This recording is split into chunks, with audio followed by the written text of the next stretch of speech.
Bonjour et bienvenue à la rencontre du lundi.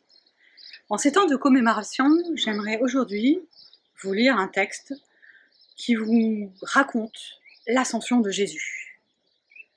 Il est situé dans les Actes des Apôtres, au tout début des Actes, au chapitre 1, et je vous propose de lire particulièrement le récit de cette ascension. C'est au verset 8 jusqu'au verset 11. Et c'est Jésus qui parle au tout début du récit. Lisons ensemble. Mais vous recevrez une force quand le Saint-Esprit descendra sur vous. Vous serez alors mes témoins à Jérusalem, dans toute la Judée et la Samarie, et jusqu'au bout du monde.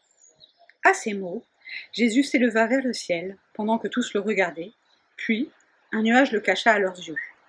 Ils étaient encore les regards fixés vers le ciel où Jésus s'élevait, quand deux hommes habillés en blanc se trouvèrent tout à coup près d'eux. Ils leur dirent : « Hommes de Galilée, pourquoi restez-vous là à regarder le ciel ? Ce Jésus qui vous a été enlevé pour aller au ciel reviendra de la même manière que vous l'avez vu y partir. »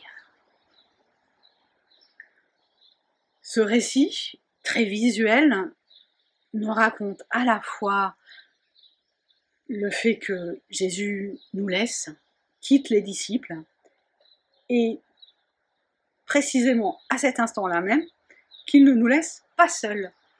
En effet, les disciples sont en bas lorsque Jésus s'élève vers le haut, mais tant par les mots et la promesse que Jésus fait de les laisser en compagnie du Saint-Esprit et de ne pas les abandonner, que physiquement, lorsque deux hommes en blanc, on peut traduire deux anges, se trouvent à leur côté, tout nous redit que même Jésus absent, nous ne sommes pas seuls.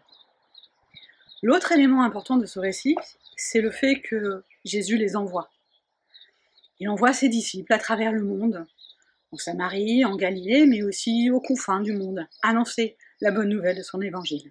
Nous voici appelés à agir dans ce monde, à être présents, même lorsque Jésus est absent.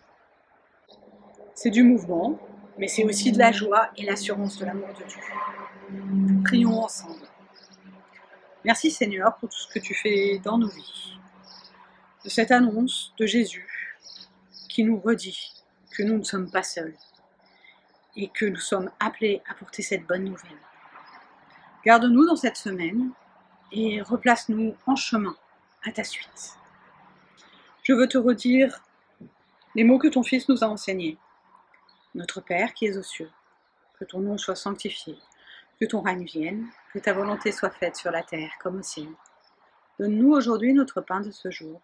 Pardonne-nous nos offenses, comme nous les pardonnons aussi à ceux qui nous ont offensés.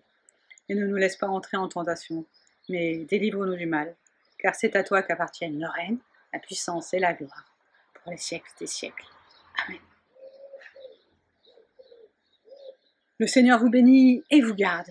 Le Seigneur veille sur vous. Très bonne semaine à chacun et à bientôt.